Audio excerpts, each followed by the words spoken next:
Hello everyone, this is Jotto, and welcome to a deck tech. Yes, I'm doing constructed videos now. Well, I've still got the corruption trials overview thing to do, which will be out in 2 days probably. But anyway, I just hit rank 1 with a mono order aggro deck, and considering how mono order is not exactly a popular archetype right now, I figured I might as well share the deck.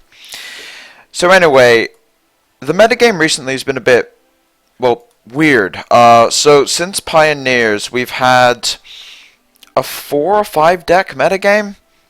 There's been lots of them. So basically, the 4 popular decks, so you had Elves at the top. That was the top deck, tier 1. Then you had Cronus Implants, Mono Rage, and Zombies, all kinda tied. Then you got Wisdom Dominion Control, that was kind of okay. Corruption Control decks were kind of okay. Angels floating around somewhere. Like, there's just a lot of really strange decks right now. And Wisdom Dominion kind of fell off the power level since Lamp's nerf. Although, to be fair, I think that's less about Lamp's nerf and more about the metagame being really alien for Wisdom Dominion currently. So, when I was watching Pioneers, I saw a couple in Still Life decks. Most of them were Corruption and Order, and I was thinking, in Still Life is actually a decent card right now, and I've wanted to make a valorsworn incarnate deck for a while. I've always had a sneaking suspicion that valorsworn incarnate is a very powerful card, but it never fit in anything. So I decided to make a deck that valorsworn actually fit in. And, well, this was the result. So this is just pretty much a mash of every good Order card that I can play. Now, it's partly soldier themed, but not really. So basically, there is a soldier sub-theme here, where I am playing some soldier cards, but this deck does not play like a soldier deck, where soldier decks generally just swarm the board and then just go tactician, and then just try and kill them. Whereas this deck, it plays a lot more like a mono order version of Elves, where you're just trying to set up good trades and trying to dominate combat. And I really do like these tempo style of play. And the thing about Elves is that you're relying on innate speed. So you're relying on the 3 speed and the 4 speed in the case of Elf Scout, and then the 2 speed ones are always the weakest of the Elves. Whereas with a mono order deck, you're outside of Cavalry Field Captain, you're actually more relying on tricks that you can use on your turn to make combat miserable for your opponent, and also the plethora of very annoying tricks that Order has for when they're attacking, and that's really where you get a lot of your bonuses from. That and a lot of your creatures are huge. So anyway, let's get started with the hero, Basic Alexa. Now, Basic Alexa is, in my opinion, the only playable mono order hero in this type of deck. Hermeleon isn't too bad, but the problem with Hermeleon is that you only can use the ability when you have a board that can attack through. And in the case of Elves, you don't really need to be winning by a lot to actually get the lethal, because you got high speed. But in the case of mono order, they don't really have high speed, which means you can't just bypass their board and kill them. So Hermeleon's ability loses a lot of its sort of allure when it comes to just OTKs. Now, obviously, Advanced Alexa doesn't work because I'm not running Angels, so then you go on to Basic Alexa. Now, Basic Alexa's ability is actually not that bad. The Militia is mostly used as a consistency booster. However, with Master Tactician, you actually can get them up to 2 speed very easily, and Cavalry Field Captain puts them up to 3 speed, which means you can trade into Assassins very easily.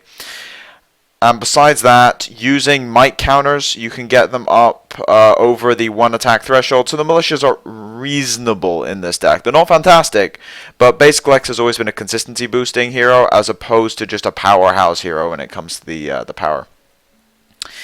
So, on to the 1-drop creature, starting with Steelhouse Spearman, the ever-reliable, kind of mediocre soldier 1-drop. So, Steelhouse Spearman is an interesting card right now. It's basically a bad Elf Scout, because the ranged, while defending, it does come up, but very rarely. Mostly because you're the one that wants to be attacking a lot of the time, so the ranged defense doesn't really happen. That and the main decks it would be good against are Nature and Rage and Corruption, but they all have access to removal spells, or in the case of Nature, just buffs, so they can overpower the ranged. So the actual range while defending isn't really something that comes up that frequently, from what I can tell, minus things like Fia. But anyway, besides that, it's a soldier, get it in your graveyard, you get to turn it into a might counter later on, and besides that, it's your extra set of 1-drops. You really do need 8 1-drops for an aggro deck nowadays. This is the weakness of the Implants deck, is that they can't run 8 1-drops, and the Zombies deck can run 8 1-drops, but generally don't. They tend to max out at 7 if they're playing Vermin, and if they're not, so a lot of versions don't, so they have to catch up with things like Noxious Fumes, which does count as a 1-drop removal spell, so that's how they make up for it. But if you look at the other aggro decks that are really consistent, you're looking at Mono Rage that has 8 1-drops, and then you're looking at Nature that has 8 1-drops. And Rage loses consistency by having lots of bulky burn spells, whereas Nature doesn't have that liability, and that's why Nature is a more consistent deck overall. Now, this deck is actually probably the most consistent deck I've ever played, and we'll see why when we get into some of the other 1 and 2 drops. Valorsworn Incarnate. This card is completely broken in this deck. It's not a fair card, and often is a 3-3 or a 4-4. And there's actually, I need to go highlight this at some point, but there is a game that I played on stream yesterday where I went Valorsworn on turn 1 and 2 and 3, and then I put like a touch of light counter on something. But the point was, I ended up on turn 4, 4 aspects, 1 level. I don't have any 4 aspect cards. Just went up to 4 aspects, 4 Valorsworn, because they were all 4/4s. And then they get bigger, and you can instill life them. They're ridiculous. It's the strongest 1-drop in the game, not even close in this deck. It is not a fair card in this this archetype, and it's the kind of thing where if a deck like this ever became too strong, I think it's too early to actually assess that, but if a deck like this ever became too powerful because they buffed a few order cards or they released a new set and the deck kind of just completes itself, Valorsworn would get the hit. Just saying, because Valorsworn is way too strong in an archetype like this. It is basically, it points and laughs at things like Spoiled Aristocrat, for instance. It's just a ridiculously powerful 1-drop. Now, note, you can actually play this in turn 1, just put it on the back row, and then move it forward 3 turns later, and it's a 3-3. And that's really hard to handle. So, yeah, Valorsworn is a crazy, crazy powerful card. Now, on to the 2-drop creatures. Just the 1 2-drop creature. Dwarf Spellbreaker. Now, the Spellbreaker may as well not have text, although it does actually come up every so often. Most notably against Burning Rage and Path. Those are the funny ones.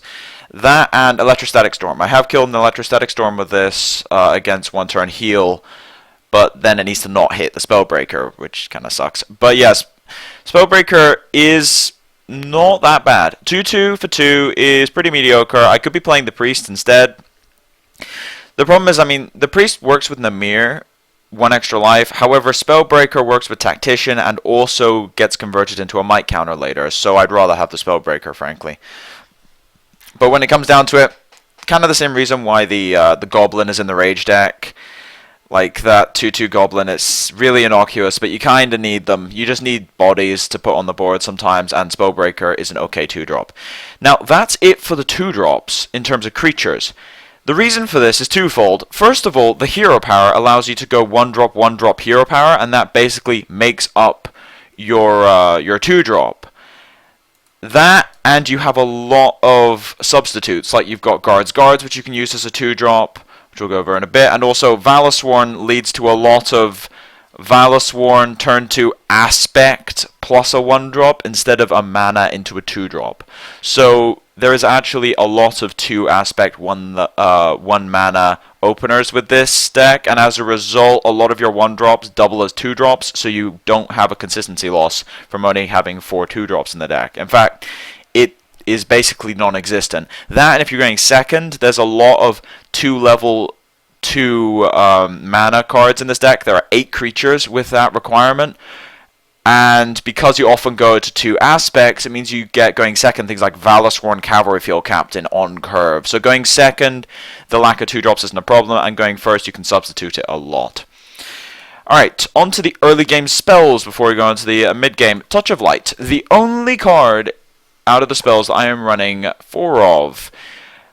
Touch of Light has really shown its worth recently. It's very powerful, and I think the main reason for it is because it only costs 1. Only costing 1 is a huge deal for 2 reasons. First of all, much like Ambush Strike, you can kind of just leave it up, and then they have to play around it, because if they don't, they're in serious trouble. Because unlike Ambush Strike, you're trading the Ambush Strike for their creature. It's a tempo game. With Touch of Light, if you change a 2/2 into a 3/3 and eat their 2/2, you haven't actually invested any cards into this. You just keep the might counter. So Touch of Light is weaker in combat, but if you change that combat to be favorable, it's a massive, massive boost. That and Touch of Light along with the Shrine for soldiers means you can put a lot of might counters on things, making them practically immune to Fumes and Assassinate and Fireball, which is a big deal. Now, the other 2 early game spells are Pacify and Guards Guards. Now, when I played Soldiers before, the OD Soldier deck, I mentioned that these 2 cards is what makes combat absolutely miserable for your opponent. Now, Touch of Light is also in order now since that got buffed, so now they have 3 spells that make order the absolute king of combat. Like, even Nature has difficulty keeping up with this type of deck in combat. The only difference is Nature has 2 1-mana tricks, whereas Order has 3 tricks, but 2 of them are 2 mana, so you have to leave more mana open. But Pacify is close to impossible to play around in a lot of situations, and playing around Pacify and Guards Guards is just not possible, because they have different strengths, and Guards Guards can block out 2 creatures, or it can trade with something, or it can really mess with combat in just weird ways and buff up your other militia, whereas Pacify just says nope to whatever creature. The best Pacify target I can think of is probably Flame Serpent or Halderia Rider. Those 2 are kind of brutal, especially Halderia Rider. Getting rid of a Halderi is absolutely brutal, especially considering if you pacify their Halderi, you can probably change combat in a way that will allow you to wipe the rest of his board, and is a massive, massive swing in tempo. Now, Guards Guards is weaker than pacifying in terms of combat in a lot of situations, not in every situation. Sometimes you need the double combat block, especially against Hermeleon. This does come up. Now, no, it says until end of turn, which means if Hermeleon uses his hero power and then attacks second time, you can block with the militia in the first combat and then block with the second militia in the second combat. That does come up. Now, Guards Guards makes up for its less assured destruction of the creature with the fact that you can just play it end of turn as a 2-drop. You play it end of turn and then go Monster Tactician or go Cavalry Field Captain, and then suddenly you just played a decent 2-drop. So Guards Guards again adds to that not really needing multiple 2-drops trend in this deck, because your 1-drops can substitute as 2-drops because of the hero power, and also just in the case of valorsworn being insane. And Guards Guards can substitute as a 2-drop. So this deck effectively has a lot more 2-drops than it looks like on the surface of things. Now, on to the mid-game creatures. There are 2 mid-game creatures in this deck. Elite Vanguard. Now, Elite Vanguard is the vanilla 3/3. Surprisingly effective. You wouldn't think that a vanilla 3/3 would have a lot of impact, but as it turns out, 3/3s are not easy to deal with, especially when they only cost 2 mana. Now, because of the way the aspect ratio is done, where you've got 2 levels and 2 mana, it means you can play it on turn 2 going second with double aspect, which is important with valorsworn. But it also means that you can play this on turn 3, but then later in the game it only costs 2 mana, which means you can do a lot more with your mana as you go forward, because it's not 3 mana at 1 level. Yeah, 2 level 2 mana is pretty much almost universally better than 3 mana 1 level, mostly because you'll always go up to 2 aspects anyway, so the losing a card is actually not a drawback. So yeah, the Elite Vanguard, surprisingly powerful, and it also gets converted into a might counter. That, and it is the weakest of the good instill targets. The really powerful instill targets are coming up, but Elite Vanguard is not a bad one. Valorsworn is better in some situations, worse in others. Valorsworn is better unless your opponent has a Harpy, because it will always be a 3/3 often still, and you can change Elite Vanguards into might counters off the hero power, whereas you can't turn a Valorsworn into a might counter. So Valorsworn is better to get back unless they have a Harpy or playing Corruption in general. But in the case of like which creature is better in the mid game. I mean, I'd rather have an incarnate, but Vanguard is still quite good. However, it is not the most powerful creature at this particular cost. That goes to the Cavalry Field Captain, one of the strongest creatures in the entire game. CFC has seen a lot of play recently because of elves, but the effect and the stats and the cost is just insane.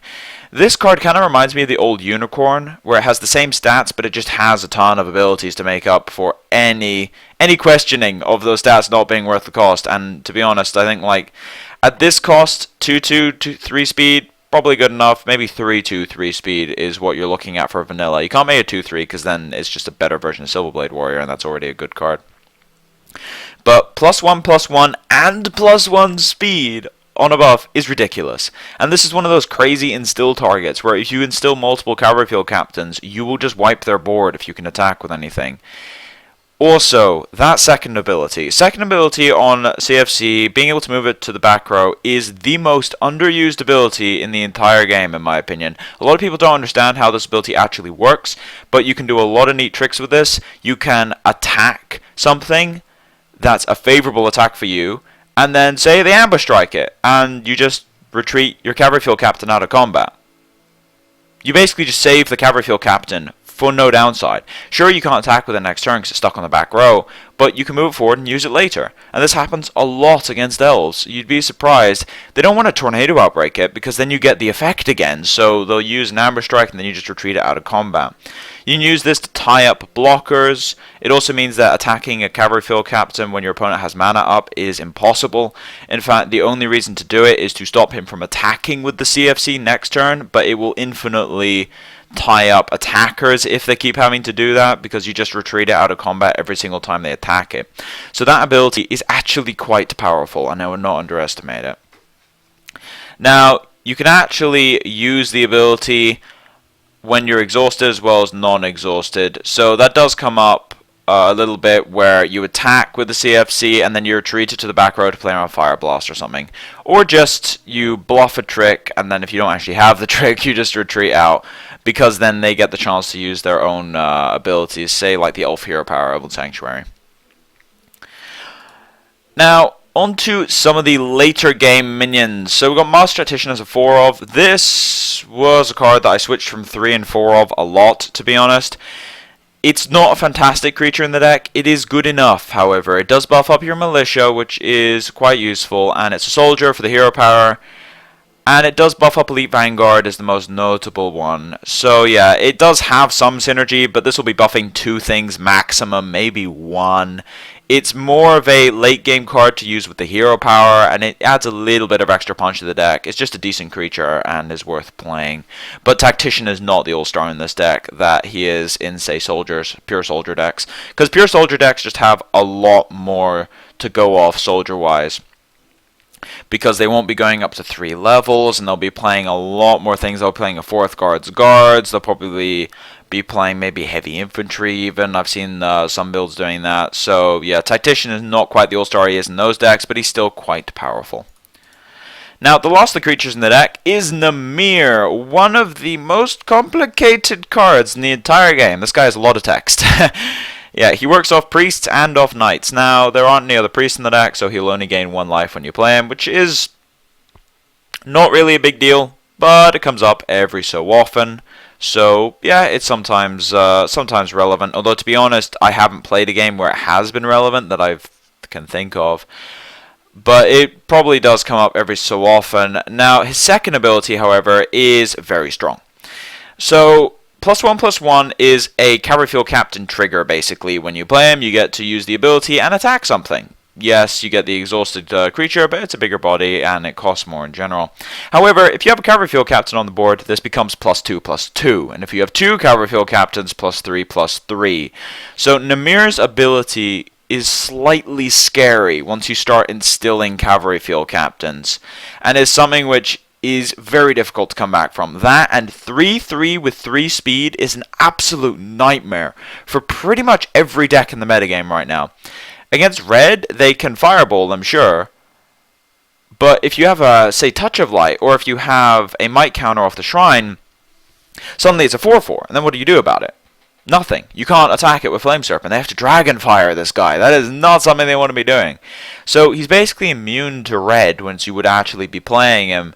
Corruption is much the same. You put him up to 4/4, and Consume Spirit does not go up to 4 damage most of the time, and that's the only way they can really deal with him. So they have to invest multiple cards into dealing with Namir with a Might Emblem on him, and Noxious Fumes just can't hit him. Now, as far as elves go, the ability messes with combat in ways that elves do not really want to deal with. They do have their own tricks, but they don't want to be trading cards for an ability. And on top of that, 3/3 trades with Haldir Riders. They have to use tricks to actually get around this guy. And because he only costs 2 mana, you can often just play Namir with 2 mana open. And then they can attack him with, say, 2 different creatures. But if you have Pacify, they lose. So Namir is actually very, very good against elves as well. He just doesn't really have a matchup he's bad against. It's also one of the reasons why Implants has serious issues against a deck like this, because they can't handle Namir at all. Namir and Valorsworn are the main reasons why Dominion has issues with this particular type of deck. But anyway, on to the spells, the late game spells to Ray. Now, I tried building the deck without Ray of Righteousness at first, and that did not work. So Ray is mostly used for Incarnates out of Dominion, and also for Succubus out of Zombies. Now, this deck does have some serious issues against Corruption control decks. That's its main problem, in fact, is Corruption control decks, because Harpy is a big issue. Harpy plus Sanctum of the Void is a problem. However, you still need Ray for Zombies, because you can deal with Insatiable Ghoul, and you can deal with Succubus with Ray, so it is worth playing the 2 of. That, and it deals with just random things, like stuff with implants on them, and also Haldir Rider, and just random threats like that. So yeah, Ray is worth playing 2 of. Not really more than that, but it's worth playing 2 of. And 2 Instill Life. Now, this started as a 3 of, but the problem was that I actually had too many situations where I had an Instill and nothing in my graveyard, because I convert all the soldiers into Might Emblems over time. So, the main Instill targets in this deck are Namir and Cavalry Field Captain. 2 Cavalry Field Captains off Instill is powerful. You get 2 buffs out of it, and you get 2 2/2s. A Namir and a Cavalry Field Captain is just downright unfair. You get +1/+1 and a speed on any creature, and then Namir's ability hits for +2/+2. So you just add 3 temporary buff onto the board, as well as resurrecting 5/5 with 3 speed worth of stats and gaining a life. It's just like a massive amount of value in one card. So Instill does get very, very scary later on in the game, so it is worth playing 2 of. That and instilling Incarnates is not particularly fair. I have instilled 4/4 Incarnates before, and that gets very, very silly, and is one of the reasons why this deck sometimes goes up to 4, even 5 levels. That's my current record. But yeah, the Incarnate off Instill is good at any point in the game, and later on, you can start getting CFCs and Namirs out of your graveyard, and that just breaks combat in half. Now, the last card in the deck is the Soldier's Memorial that I mentioned a lot so far. This is one of the strongest hero powers off a skill shrine in the entire game, in my opinion. So, being able to convert any soldier into a Might Emblem is ludicrously strong, and is one of the reasons why I'm playing a decent amount of soldiers in the deck. I mean, how many soldiers am I actually playing? So it's 16, right? Yeah, 16 soldiers. 4 Vanguard, and then 4 Dwarf, Tactician, and the Spearman. So yeah, 16 soldiers, and you convert all of them into Might Emblems. It is incredibly strong. 1 turn cooldown, 1 mana. It's not endless in the way you can actually use it, but it is an incredible amount of mileage out of just 1 card. So it's definitely worth playing. Now, the reason there's only 2 in the deck is because you only need them probably from turn 6 onwards. Sometimes they're good in the early game, but rarely. So most of the time you only need them on turn 6 or 7 onwards for the grindier games. But when you get them in the grindier games, they basically make your creatures invulnerable to things like Noxious Fumes and also things like Fireball.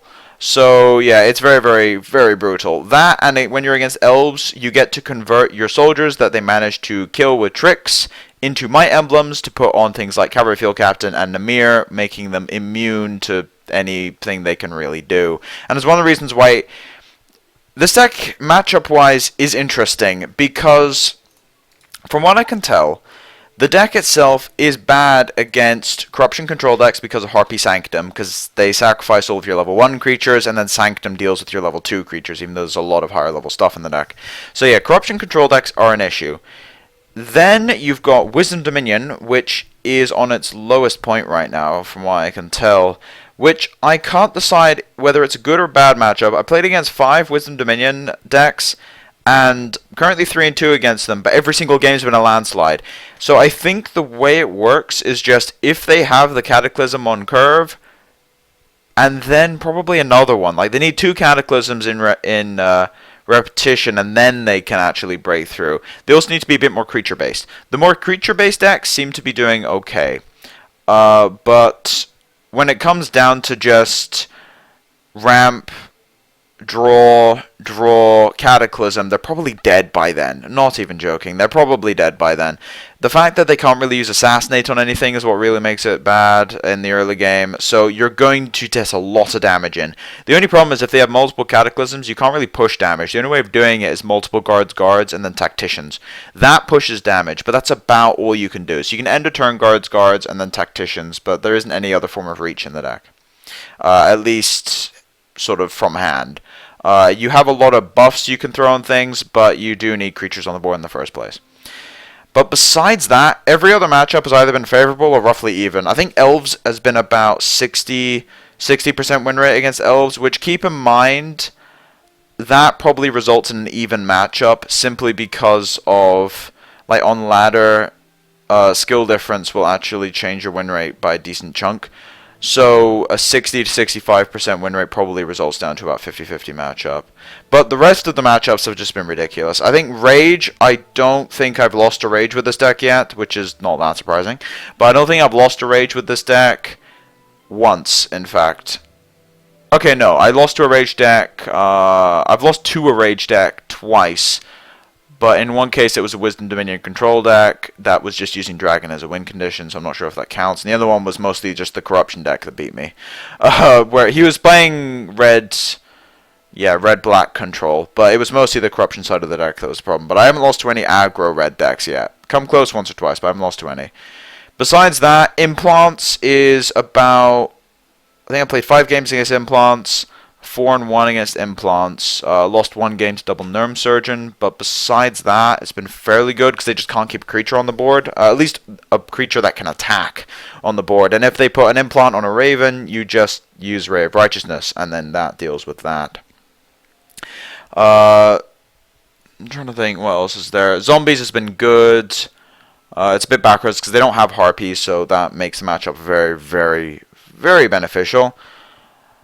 And I think that's about it as far as matchups goes, unless I've forgotten something.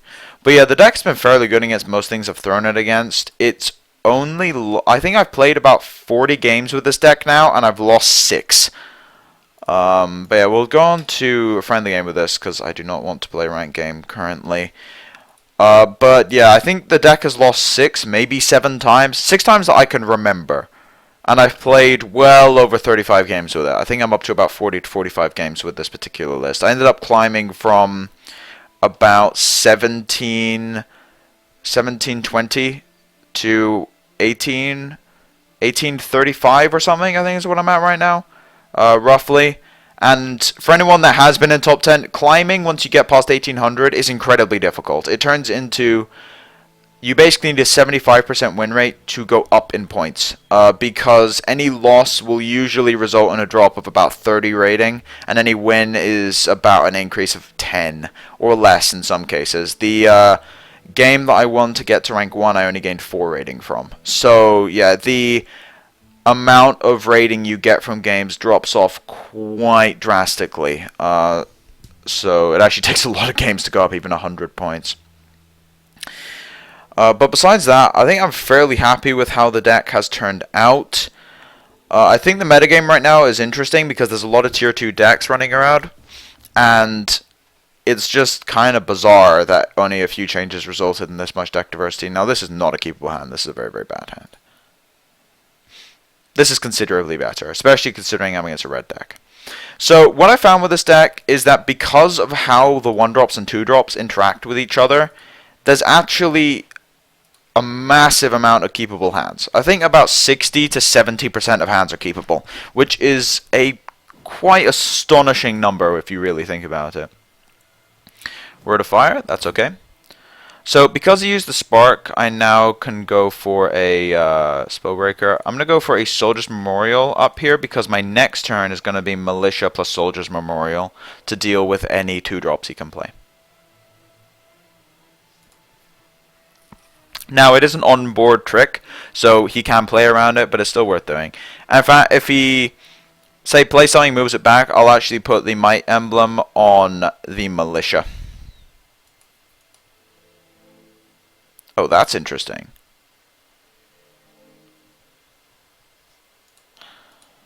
So I can make this up to a 4/4, but then he just fireballs it and uses the fear to kill it. So I think what I'm going to do instead is he can't Fire Blast yet, so I'm just going to go for an Elite Vanguard here.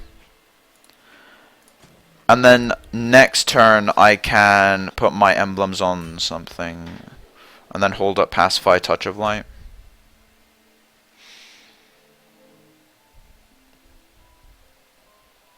Advanced Zash will make this matchup a bit better for him, but the longer this goes, the worse it gets, because all of my creatures get converted into Might Emblems, and Rage has a serious cap on their damage. Flash Freeze would present a problem here. New Horizons. Interesting. So it's some sort of, it's red-blue control.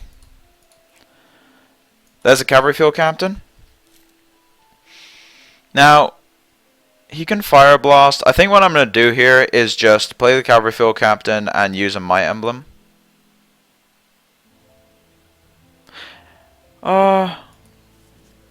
Let's see.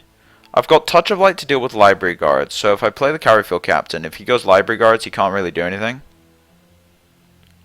So yeah, I'll go with the Cavalry Field Captain and the Champion's Honor on the 2/2, actually. I want to make as many 3/3s as possible because 3/3s require a large investment to deal with. We'll Divine Offering away the Spellbreaker. And yeah, I am playing 19 Shrines in this list, which I sort of forgot to mention.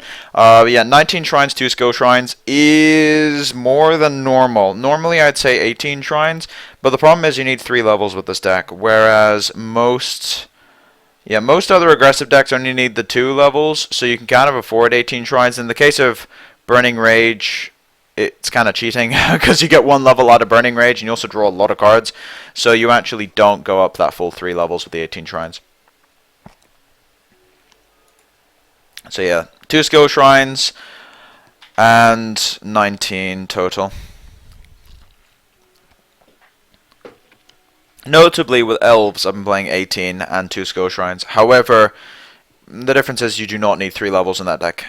In fact, you just actively don't want to go 3 levels in that deck, and if you ever have to go double nature on turn 3, it's really bad. Oh, there is a Phoenix. That could present a problem. Never mind.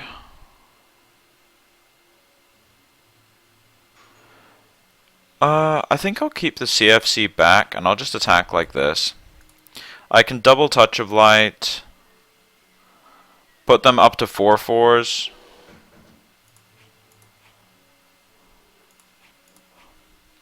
Yeah, put them both up to 4/4s. I get them down to 3.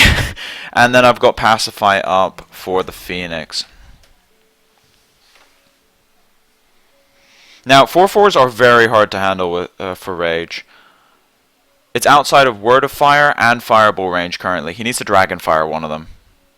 It's not even a joke. He actually does need to Dragon Fire one of them, and then I just convert it into a Might Emblem. And then he's in even more trouble.